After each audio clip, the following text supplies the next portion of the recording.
2024 का लोकसभा के चुनाव की तिथि घोषित हो गई है। आज गोरखपुर के जिलाधिकारी कृष्णा करुणेश और एसएसपी गौरव गुरुआ ने प्रेस कॉन्फ्रेंस के जरिए बताया कि चुनाव की तिथि घोषित हो गई है। हम लोग की सारी तैयारियां पूरी हो चुकी है। हर जगह अधिकारियों को लगाया गया है और जो भी आचार संहिता का उल्लंघन करता है उसके खिलाफ कार्रवाई भी की जाएगी। चुनाव घोषित कर दिया गया है। उसी क्रम में मैं बताना चाहूँगा, जनपद गोरखपुर में 2 फेज़ में चुनाव होगा। जनपद गोरखपुर में 2 फेज़ में इलेक्शन होगा। जो खजनी कॉन्स्टिट्यूंसी है वो part of Sant Kabir Nagar constituency है, जो 6 फेज़ में कवर होगा। और जो गोरखपुर और बांसगांव कॉन्स्टिट्यूंसी है ये 7th फेज़ में होगा। जो गोरखपुर और बांसगांव कॉन्स्टिट्यूंसी है उसका डेट ऑफ नोटिफिकेशन या डेट ऑफ नॉमिनेशन जो शुरू होगा वो 7 मई से होगा। जो लास्ट डे ऑफ नॉमिनेशन है 14 मई है। जो स्क्रूटनी का डे है 15 मई है। नाम वापसी विड्रॉल का जो डेट है वो 17 मई है। जो इलेक्शन होगा, वोटिंग होगा वो 1 जून को है और जो काउंटिंग होगा 4 जून को होगा। और 6 जून से पहले समस्त प्रोसेसेस इलेक्शन पूरे कर लिए जाएंगे। जनपद में जो बूथ्स हैं सभी हमारी तैयारी पूरी हो चुकी है। कार्मिकों का किसी प्रकार का इशू नहीं है। ऐप्स है, मॉडल कोड ऑफ कंडक्ट कल से लागू हो गया है।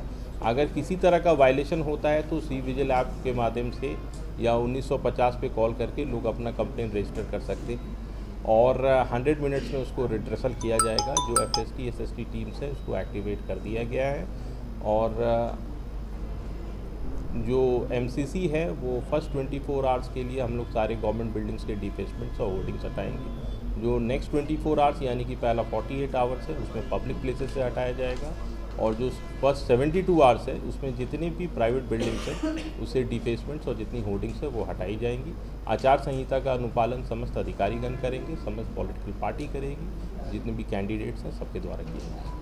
सर, मतदान प्रतिशत को बढ़ाने के लिए क्या करेंगे? क्योंकि हर बार इसके लिए स्वीप के तहत हम लोग एक्टिविटीज़ कर रहे हैं। CDO साहब उसके लिए नोडल ऑफिसर हमारे यहाँ नामित भी हैं। और जितने भी स्कूल्स हैं इसमें अलग अलग तरह के कॉम्पिटिशन्स, नए इलेक्टोरल लिटरेसी क्लब को हम लोग एक्टिवेट कर रखे हैं। जितने भी नए मतदाता हैं 18 से 19 उनको जोड़ा जा रहा है। जो महिला मतदाता हैं उनको थोड़ा जागरूक करके, जो दिव्यांगजन हैं उनको हम लोग मार्क करके उनको जो फैसिलिटीज़ दे सकते हैं फैसिलिटेट करने के लिए वो कराया जा रहा है। अलग अलग राशन दुकान में होर्डिंग्स लगाए जाएंगे, वोटिंग का डेट कौन सा है।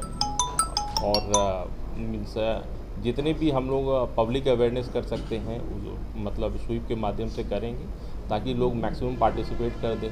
जो लास्ट इलेक्शन में जो कम पोलिंग परसेंटेज वाले बूथ्स हैं उसको चिन्हित किया गया है, वहाँ क्या इश्यूज़ है ये सब हम लोगों ने पहले एक्टिविटी प्लान कर लिया था।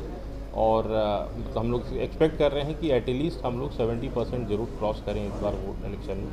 और इसमें मीडिया का भी बहुत सहयोग हम लोग एक्सपेक्ट कर रहे हैं, पहले भी रहा है। और हम लोग श्योर हैं कि मीडिया भी अगर इसमें हमें सहयोग कर देगी तो हम लोग 70% में देखा जाए गोरखपुर में कोई जागरूकता अभियान नहीं हो रहा है। ये अभी रेगुलर फेजेस पे चलेगा और जितने भी स्कूल्स हैं जितने लोग पार्टिसिपेट कर रहे हैं सबको इन्वॉल्व किया है। सर, सबसे ज़्यादा पिछली आयोग द्वारा कल 16 तारीख को लोकसभा इलेक्शन 2024 की घोषणा की गई है। इसके साथ ही तिथियों की भी घोषणा की गई है और कल से ही पूरे जनपद में मॉडल कोड ऑफ कंडक्ट लागू हो गया है।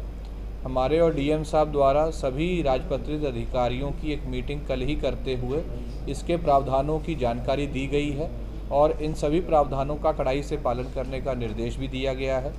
साथ ही साथ सभी राजपत्रित अधिकारियों को अपने जो काउंटर पार्ट्स हैं, मैजिस्ट्रेट्स हैं, COs और SDMs और इसके साथ साथ थाना और तहसील के जो कर्मचारी हैं उनमें आपस में बेहतर कोऑर्डिनेशन बनाते हुए लगातार भ्रमणशील रहते हुए इलेक्शन प्रोसेस से जुड़े हुए सभी प्रकार के लोगों की पुख्ता सुरक्षा व्यवस्था के भी निर्देश दिए गए हैं। चाहे वो हमारे वोटर्स हों, कैंडिडेट्स हों या इस चुनाव प्रक्रिया में लगे हमारे कर्मी हों या जहां पर हमारी मतदान होना है, मतदान केंद्र हैं जहां पर EVMs रखी जाएंगी, इन सभी चीज़ों की पुख्ता सुरक्षा व्यवस्था के लिए निर्देश दिए गए हैं।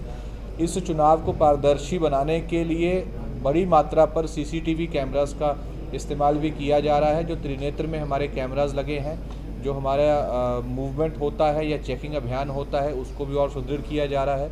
जो हमारे अंतर जनपदीय सीमा है वहाँ पर जो एंट्री पॉइंट्स हैं वहाँ पर भी हमारे द्वारा पिकेट्स का जो प्रबंध है वो किया जाएगा, लगातार चेकिंग की जाएगी। इस पूरे चुनाव को पारदर्शी बनाने के लिए और शांतिपूर्वक इसको संपन्न कराने के लिए सभी प्रयास पहले से भी चल रहे हैं। इलेक्शन सेल हमारे यहाँ पूर्व से गठित हो गया है, उसकी निगरानी में ये पूरा इलेक्शन प्रोसेस जो है वो सुचारू रूप से चल रहा है। तो कितने सुरक्षाकर्मी लगाए जाएंगे? देखिए, जैसे जैसे हम चुनाव के पास आएंगे तो जो हमारे सुरक्षा कर्मी हैं उनकी संख्या तय होगी, एक पूरी बुकलेट तैयार होगी, एक पूरा खाका तैयार होगा। उसमें हमारे जो सुरक्षा कर्मी हैं वो पोलिंग सेंटर्स पर भी लगते हैं, लॉ एंड ऑर्डर ड्यूटीज़ में भी लगते हैं, अन्य कई ड्यूटीज़ में लगते हैं। वो सारी संख्या बहुत ही जल्द कैलकुलेट करके उसके ऊपर बुकलेट के माध्यम से जारी कर देंगे।